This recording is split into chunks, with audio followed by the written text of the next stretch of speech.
పట్టణంలో వడ్డే ఓబన్న విగ్రహాన్ని ఆవిష్కరించిన మంత్రి ఉత్తమ్ కుమార్ రెడ్డి. సూర్యాపేట జిల్లా కోదాడ పట్టణంలో వడ్డే ఓబన్న విగ్రహాన్ని ఆవిష్కరించారు మంత్రి ఉత్తమ్ కుమార్ రెడ్డి. ఈ సందర్భంగా ఉత్తమ్ కుమార్ రెడ్డి మాట్లాడుతూ వడ్డెర కులస్తులకు ప్రభుత్వం అండగా ఉంటుందని హామీ ఇచ్చారు. దేశంలో మొట్టమొదటగా బీసీ కుల గణనను తెలంగాణ పూర్తి చేసిందన్నారు. సామాజిక న్యాయానికి కాంగ్రెస్ కట్టుబడి ఉందన్నారు. తెలంగాణలో చేసిన బీసీ గణనను కేంద్రం అవలంబిస్తోంది. బీసీ చట్టం చేసింది కాంగ్రెస్ పార్టీని అని పేర్కొన్నారు. జనాభాకు అనుగుణంగా బీసీలకు న్యాయం చేస్తామన్నారు మంత్రి. వడ్డెర కులస్తులకు పెద్దపీట వేయబోతున్నామని తెలిపారు. అనంతరం కోదాడలోని 100 పడకల హాస్పిటల్లో స్థల పరిశీలన చేశారు. కలెక్టర్ నందలాల్తో కలిసి పెరిగిన చెట్లను తీసివేయకుండా నిర్మాణం చేపట్టాలని సూచించారు.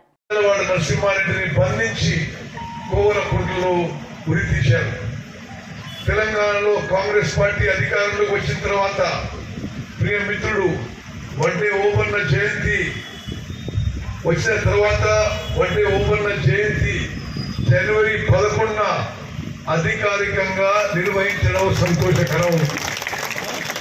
ఎంబీసీ కార్పొరేషన్ చైర్మన్ గా వడ్డెర బిడ్డ జరిపేట జైపాల్ను నియమించింది మన రాష్ట్ర ప్రభుత్వం, అదేవిధంగా ముఖ్యమంత్రి రేవంత్ రెడ్డి గారు.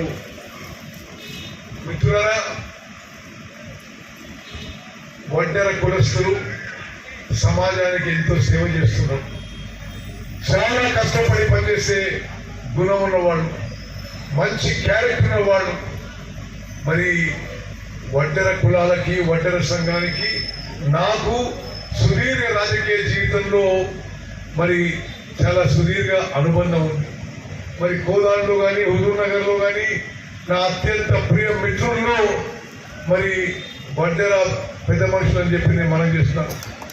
గోపయ్య గారు కానీ, వెంకటేష్ గారు కానీ ఇక్కడ, అదేవిధంగా అక్కడ వంటిపూడి శ్రీను మట్టంపల్లి మండల వర్కింగ్ ప్రెసిడెంట్ గా ఉంటూ నాకు అన్ని విధాలుగా సహాయ సహకారాలు అందించిన విషయం కూడా నేను మనం చేస్తాను.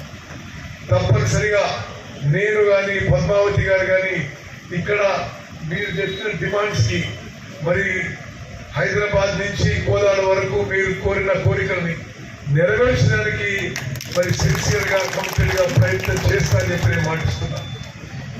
కోదాడ లాంటి పెద్ద మున్సిపాలిటీకి మరి ఒక వడ్డెర మహిళని చైర్పర్సన్ నియమించిన విషయం కూడా నేను మాటిస్తున్నాను. ఒకనాడు గోపయ్య ధైర్యం చేయలేదు కానీ ఆ రోజు ఆయన ధైర్యం చేస్తే ఆయన ఎమ్మెల్యే నిలబెట్టేవాడు. మరి ఆయన కాడికి ఓకే అవునా గోపయ్య. వెంకటేష్ కూడా నా చాలా ప్రియ మిత్రుడు. మరి వీళ్ళు నాతో ఎన్నో దశాబ్దాలుగా ఉండి నాకు ఎంతో సహాయం చేసిన వాళ్ళు. మీరందరూ చేసిన మేలు, మరి వడ్డెర కులానికి చెందిన ప్రియ మిత్రులు, అన్నలు, తమ్ముళ్ళు, అక్కలు, చెల్లెలు, మీరు నాకు చేసిన సహాయం ఏనాడు మర్చిపోను. ఎమ్మెల్యేగా, మంత్రిగా తప్పనిసరిగా రాష్ట్ర ప్రభుత్వం ద్వారా నా వ్యక్తిగతంగా అన్ని వేళ సహాయం చేస్తాను. ఇది శ్మశాన వాటి ఒక వీరుడు, ధీరుడు, ఒక స్వాతంత్ర సమరయోధుడు. ఆ రోజు తెల్లదొరలపై పోరాటం చేసిన ఆయన ఒక అమరుడు. వారి విగ్రహం మరి కోదాడు నడికొండలో ఏర్పాటు చేయడం నేను ఎంతో సంతోషిస్తున్నానని చెప్పి నేను మనం చేస్తూ ఏర్పాటు చేస్తున్న నిర్వాహకులందరికీ కూడా పేరు పేరున నేను అభినందిస్తూ కోదాడులో, హుజూర్ నగర్ లో, రాష్ట్రంలో వడ్డెర కులస్తులకి ఈ ప్రభుత్వం, మా పార్టీ పెద్దపీట వేయబోతున్నాం. జయపాల్ గారితో సహా అనేక మందికి మరి మంచి స్థానం కల్పిస్తానని చెప్పి నేను సభాముఖంగా మనవి చేస్తూ ముగిస్తాను. జై హింద్, జై కాంగ్రెస్, జై తెలంగాణ. కమ్యూనిటీ హాల్ కి ఆ స్థలం విషయంలో కొంత మీరు కూడా ప్రయత్నం చేయండి. నా ప్రయత్నం నేను చేస్తే కానీ అది హామీ ఇవ్వలేదు. కానీ వడ్డెర గోపి డొనేట్ చేస్తే అలా కట్టిద్దాం. ఈరోజు భారతదేశంలో బీసీ కులగణన గురించి అందరూ మాట్లాడుతున్నారు. తెలంగాణ రాష్ట్రం భారతదేశంలోనే ఒక రోల్ మోడల్ గా నిలవడం జరిగింది.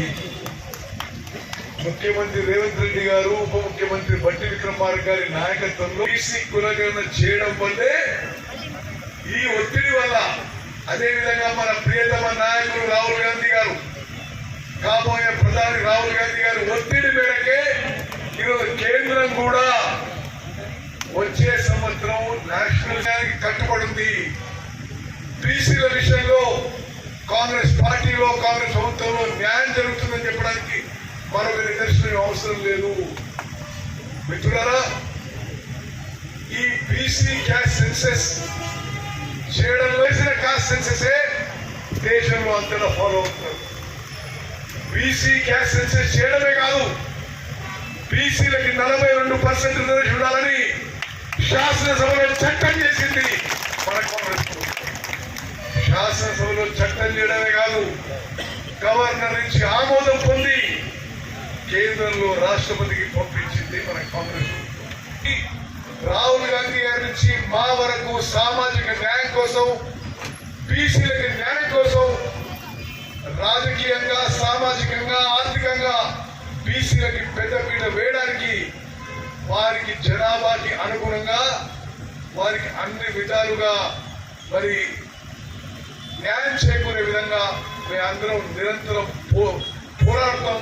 తప్పనిసరిగా మీ వెంబడి ఉంటామని చెప్పి నేను మీ మనం చేస్తున్నాను. మరి సెరెనిటీ మోడల్ హై స్కూల్ విద్యార్థులకు అమ్మఒడి, సామాన్యులకు అందుబాటులో ఉన్న బడి సెరెనిటీ.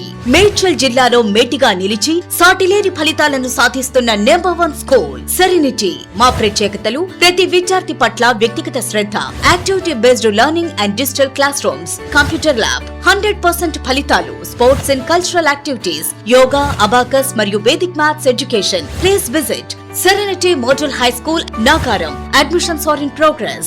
Call 040-271-46899 and 040-271-48699.